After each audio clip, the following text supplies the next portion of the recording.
Yan, isang magandang araw po mga ka-Apple. So, andito po ako ngayon sa area namin dito sa Sitio Sabuag sa Barangay Kapatagan. And makikita nyo po dito yung iba't ibang klase ng figs or mga local figs ng Pilipinas. So, hindi pala iba't iba kasi nag-iisa pa lang to dito. Pero yung ibang mga puno ng figs is nasa ibang area rin po.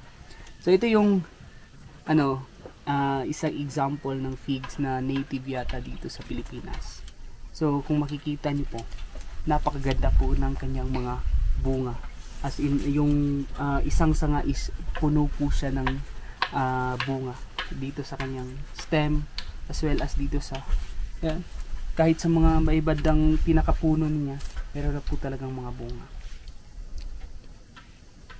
So ayan, ito po yung mga figs dito sa area namin sa Sabuag.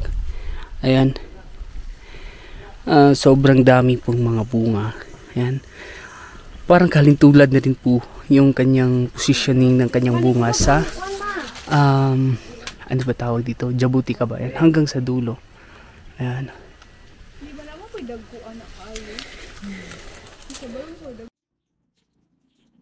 So ito po yung figs na tumutubo po dito sa area namin sa Sitio Sabuag. And kung mapapansin nyo po, kapag nakakita po tayo ng mga local figs sa Pilipinas, na usual tumutubo po sila sa mga medyo matubig na area. So kung meron kayong mga balon po dyan sa inyong mga area, so pwede po natin taliman ng mga figs gaya po nito. So, ang kaibahan po nitong figs sa sinasabi ko ng mga usual na mga green and yellow po yung usual na color ng kanyang mga bunga. And unlike po nitong isang variety na to na endemic dito sa Pilipinas, so ayan, kung makikita nyo po napaka-red po ng kanyang mga bunga. And then, hilaw pa po yan. So, maganda po siguro itong paramihin po natin itong mga klase ng figs na itong na local and I mean endemic po siya sa Pilipinas. So magwi-wait muna tayo kapag nahinog na po ito and then i-update ko po kayo sa taste po nito. Kasi kung ang taste nito is sweet, is napakaganda po nitong variety na to.